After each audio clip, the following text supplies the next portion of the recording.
looking out at all of you, my heart is so full right now.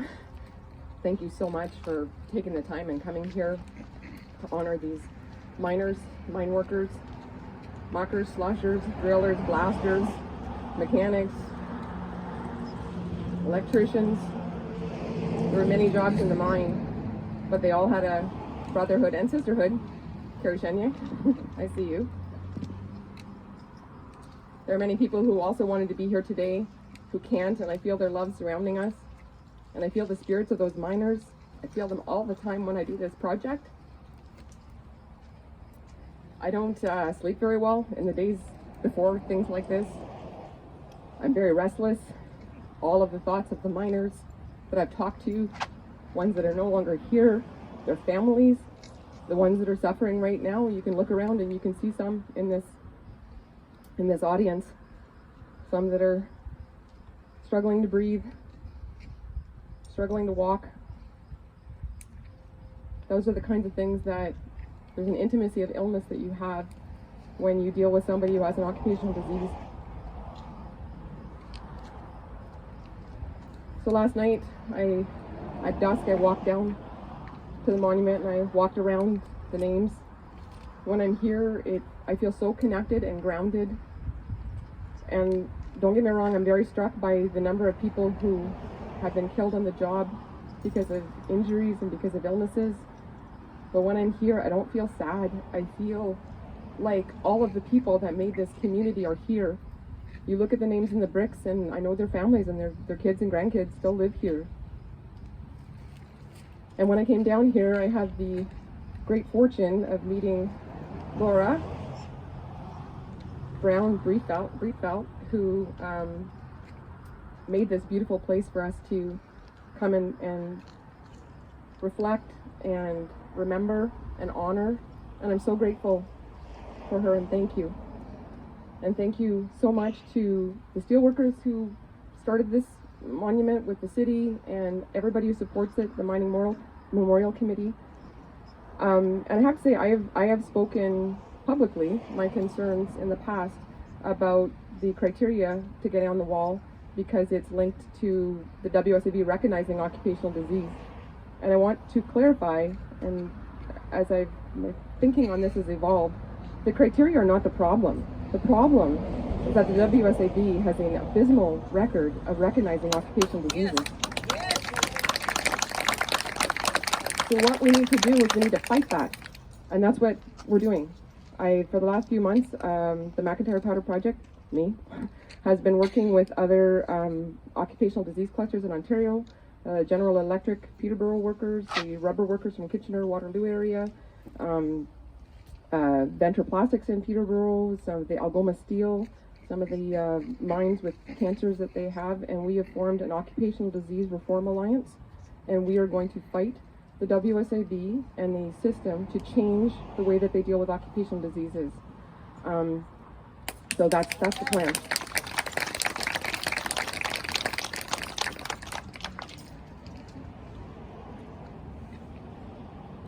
I'm here today because I have good parents, because my dad went underground in the mine to support us and put us through school so that I could get a good job, so that I have some financial freedom to be able to put some of my money towards this and put a lot of my time towards this, and I'm grateful for that. And my dad's name is going on the wall because he allowed me to tell his story, and it's hard. It's hard in my family. One of the things that I worry about the most, they get to see me linked with dad, and they have their own relationship. One of his grandchildren is here, and he's got 9 plus some bonus grandchildren, and we have all of my siblings are here. Charlene, Linda, and Jimmy, Mackie's grandchild, my brother-in-law Len and Linda put me up in Sudbury in 2017 when we had to make a decision to sell our house here, and we loved Elliot Lake, but the work took me to Sudbury, and that's where we did, and they put me up in their house to let me stay there so I could travel back and forth to do this and continue it. And I so appreciate all of you. And my mom, Elaine, is here. She was the caregiver for Dad, and it took so much out of her and us. It's very traumatic to watch someone that you love struggle with an occupational disease. And my dad is going on that wall today because when I asked his mining brothers to stand up and be counted, they did. You did. Miners are very stoic. You don't talk a whole lot about what goes on in the mines. You have a code of silence in many ways, but you're very much like soldiers. You look after each other. You go down to some place that blissfully we don't know about. We don't know what it's like to walk into your workspace and you can have the roof collapse on you at any time. And that's what you deal with. And you broke your silence, because when I saw my dad suffering with Parkinson's, you saw your mining brother and you stood up for him, and I'm so grateful. I love you guys. I love you guys. I love your families, your widows, your children and grandchildren that I talk to, and I will walk through hell with you, and I will fight for you as long as I have breath in me.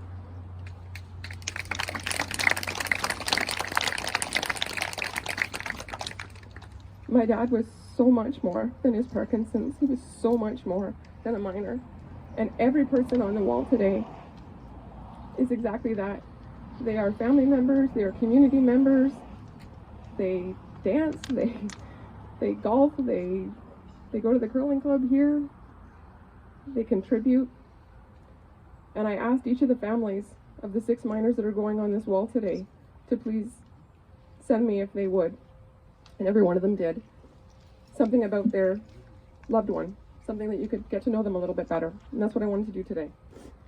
So we're here to celebrate and to honor James Jim Hobbs, Moe Salo, Oswald Hajek, Wayne Drysdale Sr, Lenard Alexander McKay, and Richard Abraham Dumas. So this is a short story about my brother Richard Abraham Dumas by his sister Joanna Moggy. I was asked to describe my brother Richard Dumas, Rick, to his friends. To his family, he was rich, and I could write a novel about him and how much he meant to our family. Richard is the 3rd oldest of 8 children and the 2nd oldest boy. Richard was born in Kirkland Lake, Ontario, and moved here in 1968 with our family. After high school, Richard began working at the mine here in Elliot Lake like his father and grandfather before him. Richard was more than a miner, although so proud of his job at the mine. He had a passion for classic cars. He restored a 1957 Chevrolet, worked at it every day, and when it was done, he was so proud of that car. Later, he bought a motorcycle and traveled with his brother Ron around Ontario, spent Sundays taking all us kids for rides and ice creams, but more than anything, he loved spending time with his family. He was a confidant to his mother, a backyard mechanic with his dad, and treated all us younger siblings like a second dad. Sorry. Having a brother like Richard was an honor I shall forever be grateful for. He was always there when you needed him. He had a soft heart and was always willing to give advice and be truthful, even when it was hard. He was a protector. He was always able to take the time to talk to you, and when you needed him, and help where he could. No matter what was going on in his world or how much pain he was in after his accident. He suffered so much, and on the day we lost him at 54 years old, it was me that found him. He was sitting on the couch with my mother on an early Saturday morning. I went over to see him when I arrived. My mother had just stepped out of the room, and when I came into the room to talk to him, he had passed away sitting on the couch. There is not a day that goes by that we do not miss him and wish I could hear his voice again. If anyone happens to have a Kleenex in the crowd and would like to give one to me, I would love you for that. Thank you. I got you covered, Jan. My sister Linda. Anybody else need one? Just you don't have to listen to me sniff the whole time. Thank you. I'm Moe Salo. This is from his wife, Maxine Salo, who's here with us. Sorry, was Joanna here? Oh, there you are. You're right there. Hi, it's nice to meet you. From Maxine. He was a good son. He was a good father. He was a good husband. He was a good friend. He was almost perfect in our eyes. Moe was a shift boss for a long time in his career, and Maxine told me that he would come home on many occasions with work clothes on the basement floor ready for the laundry. He told Maxine that one of his crew members took sick and couldn't finish the shift, but he didn't want to lose his bonus, so Moe finished the work for him. This part's from me. Moe Salo was one of my dad's shift bosses. My dad respected Moe, and Dad didn't give respect lightly. I had the privilege of meeting Moe and getting to know him a little during what would be the last 9 months of his life. We first met in person right here at the Elliot Lake Miners Monument on the day of mourning ceremony on April 28, 2015. He was the 6th miner to join my McIntyre Powder Project's voluntary registry, and he was very supportive of my work. When I hosted an information table at the grocery store, he would come and sit beside me in his quiet way, showing his support. Maxine tells me that he was really proud of what I was doing, and that means a lot to me. Maxine, you fought very hard to get the WSAB to recognize Moe's occupational disease and get his name on this wall, and I am so happy for you that this day has finally come and you were able to honor him. This is Lenard McKay from his daughter Nancy McKay. Is Nancy here? Well, Nancy sent this. My dad, Lenard McKay, was employed with Denison Mines for 27 years. He was an underground mechanic. The guys he worked with called him Mucker. When we were teenagers, my dad would tell us to muck out our rooms. We never were told to clean out our rooms. We were told to muck them out. Muck them out. Get in there and muck them out. My father became sick in 1994 with several different illnesses, lung disease being the worst one. He passed away on April 28, 2006 at the age of 63. For me, the National Day of Mourning and the Miners Memorial that is dedicated to the men and women who died as a result of occupational injury is extra special, and I try to attend every year. I am so happy my dad's name is finally going on the monument. Thanks again, Nancy McKay.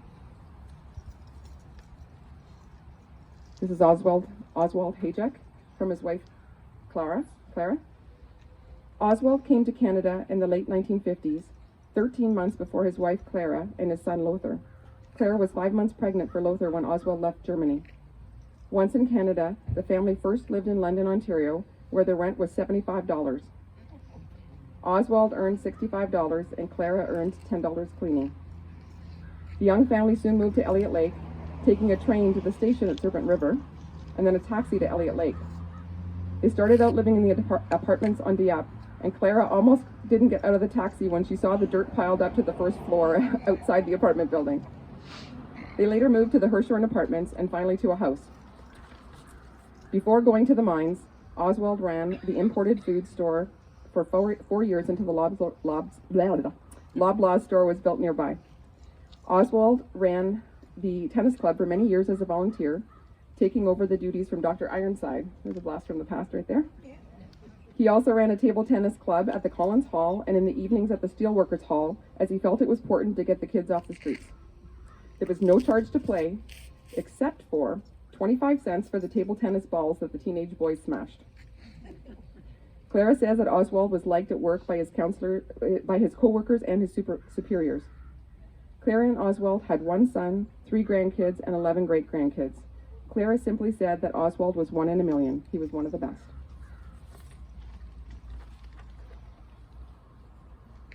This is Wayne Drysdale Sr. from Wayne's daughter, Jeannie Drysdale Hashi. I'm not sure if she's here, but... And one of his daughters, Sharon, is here. Thank you. My dad started working at Denison Mines when we were very young. We were a big family: Mom, Dottie, and Dad, Wayne Earl Sr., Sharon, who's here, Cheryl, Wayne Earl Jr., Debbie, Jean, Judy. We moved to Elliot Lake, Ontario in 1978 or 1979. We had many good years living there. We would pack coolers and go to the old beach for the day. We would all go swimming, and one at a time put 1 foot in Daddy's hands, and he would throw us over his head into the water, and we loved it. Made lots of friends and miner families who they bowled with. We loved our time in Elliot Lake, Ontario. All of us moved to Bathurst, New Brunswick, except for Sharon and Debbie in 1990. Dad, Mom, and us kids built our house where we all lived in 1991 and finished our teens and made our families. We had kids, and they had kids. Daddy's specialty, Southern treat with sugar on them, and when they had teeth, he gave them cheesies and chocolates. Daddy was a very special and lovable man. Dad would give the shirt off his back to help anyone. We always thought our dad would live forever.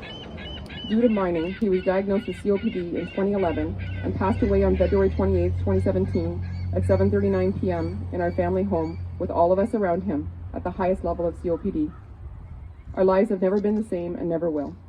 We miss our dad so much it hurts. Much has happened that Daddy missed out on. My mom says the loss of her husband of 59 years has her feeling miserable. We all love you and miss you to no end, Daddy. Jeannie Drysdale Hashi. I was your angel and now you are mine.